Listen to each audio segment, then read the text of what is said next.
Thank you, everyone. Good afternoon. Thank you very much for that introduction, Chris, and for your service in all senses for this great institution and our country. Minister McGuinty, Chief of the Defence Staff, Carry-On, and all the Canadian Armed Forces members here today, thank you for joining us, and thank you for your service. It is great to be at CFB Trenton, Canada's largest Air Force base, home to generations of service members whose dedication and courage represent the very best of our country. Home to 8 Wing. This base is a hub for response and airlift operations in Canada and around the world. Virtually every mission involves CFB Trenton. With a fleet of tactical and strategic transport aircraft, the capabilities here are diverse. From delivering supplies to the high Arctic, we were just talking about ALERT, to facilitating peacekeeping missions around the world with our allies. Every year, hundreds of Air, Army, and Naval cadets come here to learn, to train, and to test themselves, preparing to wear the uniform and carry forward the proud tradition of service you represent. You in Trenton take on immense responsibilities, knowing it will require extraordinary personal sacrifice to protect Canada's peace and security. And the calls on your dedication have only been growing. We're living in an increasingly dangerous and divided world. The international order, built after the Second World War and reshaped following the Cold War, is under pressure. Russia is emboldened. China is more assertive. The long-held view that Canada's geographic location will protect us is becoming archaic. Our Arctic waters are increasingly open, and there have been rapid advances in cyber, artificial intelligence, quantum, and advanced missile capabilities. Climate change is making our country more vulnerable. The Arctic's melting. Our wildfires and floods are more frequent and devastating. And these are all threats to which the Canadian Armed Forces responds. The Canadian Forces keep our people and communities safe through major disasters. I'll give examples. This summer, Canadian Forces have helped communities in Saskatchewan, Manitoba, Ontario, Quebec, soon Newfoundland, and Labrador, including already by safely evacuating over 6,000 Canadians. This week alone, Canadian Forces members, originally from CFB Trenton, airdropped life-saving humanitarian aid into Gaza. Canadian Armed Forces are standing guard in Latvia and continue to deploy around the world to stand with our allies in defense of peace and security. When a crisis breaks, or Canada's safety is threatened anywhere in the world, this base is the first to spring into action.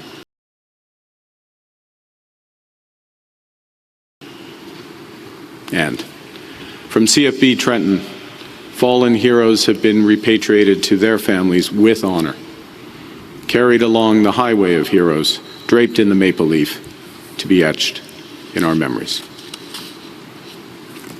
CFB Trenton is much more than an Air Force base. It's a community. And here, service isn't just lived by those in uniform, but also reflected in the strength, the support, and yes, the sacrifice of every military family. Their service is grounded in values, in a love for our country that makes those sacrifices possible, commitments that keep Canada strong. And in the minister's visit a few weeks ago and visits to come, in my remarks today, we're investing in that strength. The new government of Canada will reinvest to rebuild and rearm the Canadian Armed Forces due to a strategy that rests on 4 pillars. We will invest on the very basis of defense, those who serve, as well as equipment and infrastructure that they use. We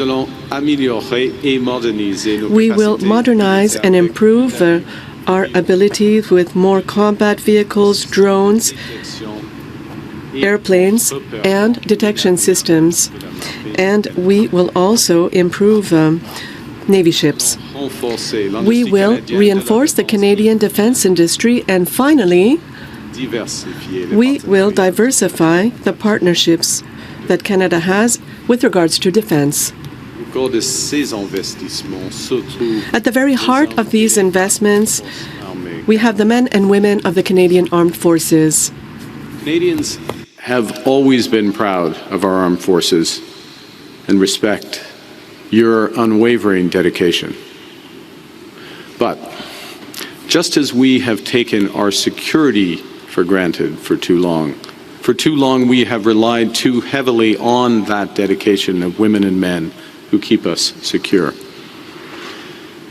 As the demands on our Canadian Armed Forces have increased, their resources and their salaries have not kept pace. And these are the men and women we trust to wear the maple leaf, the Canadian flag, and to risk their lives for it. Their pay, your pay, should reflect the weight of your responsibilities.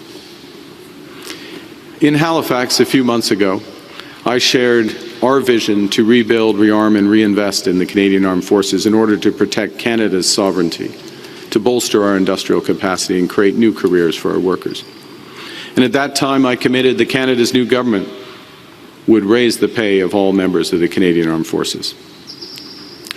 And today, with Minister McGuinty and with Deputy Millett, I'm proud to fulfill that commitment by announcing that all members of the Canadian Armed Forces will receive a pay raise.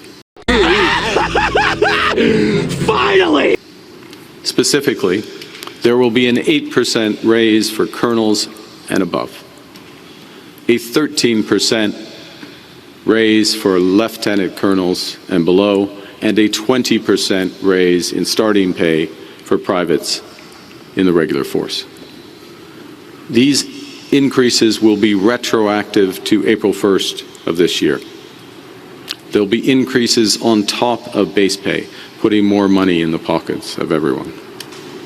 We will also introduce a new military service pay benefit specifically tied to time in service, so that paychecks honor years in uniform. We will also introduce additional supports in the coming months for members preparing for combat and high-risk training, so they are paid fairly in addition for those intense commitments. We will make posting allowances fairer, based on how many times members have had to uproot their lives, the lives of their families, to protect ours. And will give more support when those moves take them far from their families.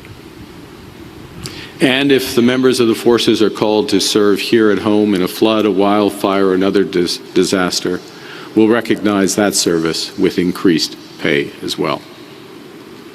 And finally, we will target extra support to the critical trades where we need the personnel the most, so we can keep the Canadian Armed Forces ready at all times.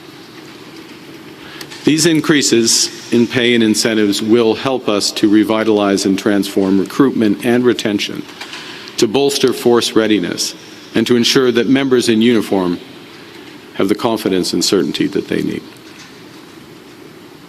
At Canadian Armed Forces bases, like Trenton, service isn't an abstract ideal, it's a lived reality. And in that lived reality, behind every member in uniform, there's a family that serves right alongside them. Spouses who pack up the house on short notice, move across the country or around the world and build a new life from scratch. Kids who have to change schools and leave friends behind. Parents who spend holidays with an empty seat at the table, trusting the child they raised will make it home safely. So when we raise pay, we're not just recognizing the Armed Forces member, as important as that is, we're also helping to strengthen their families. Higher pay means greater financial resilience, more stability, more career choices for spouses, and more opportunities for their children to pursue their dreams.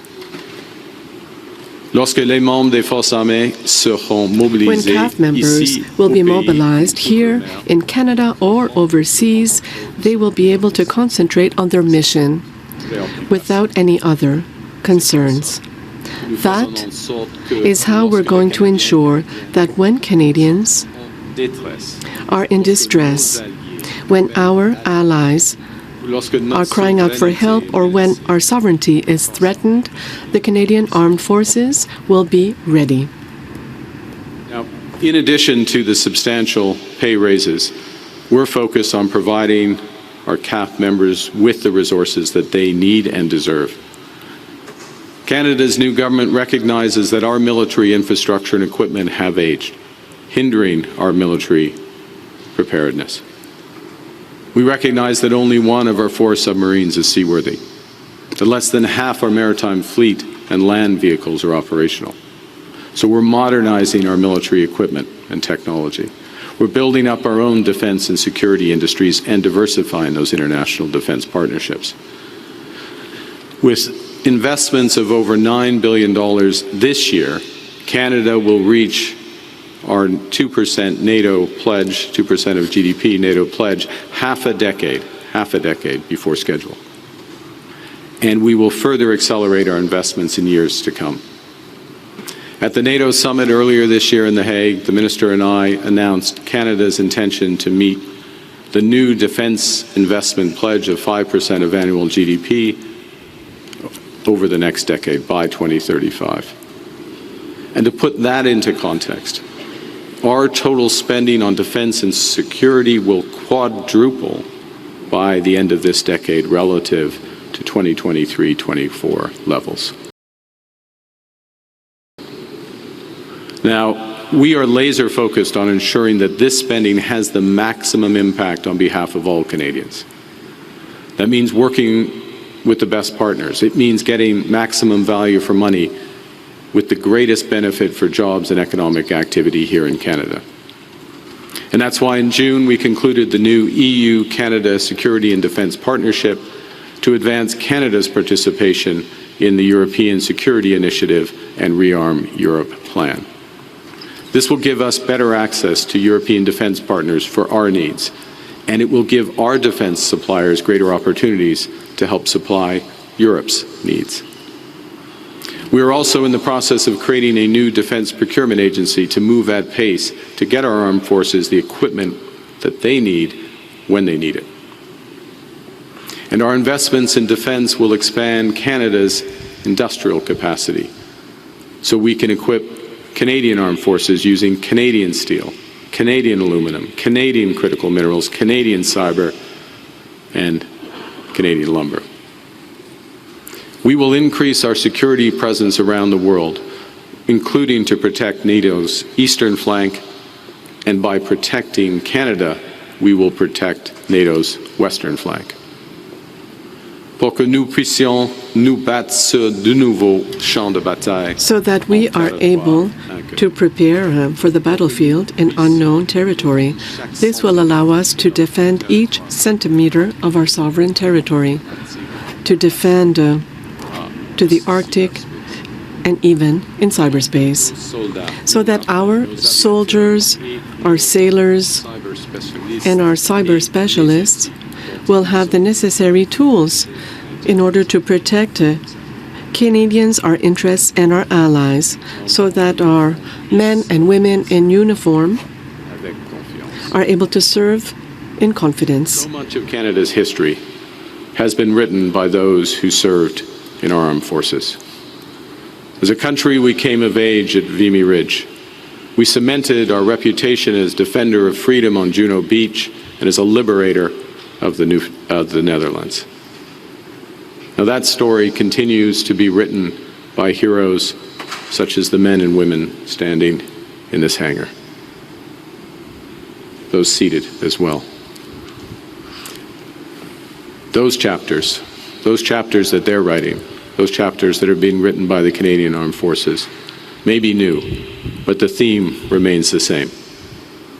In times of crisis, when someone sees a maple leaf on a sleeve, they see hope.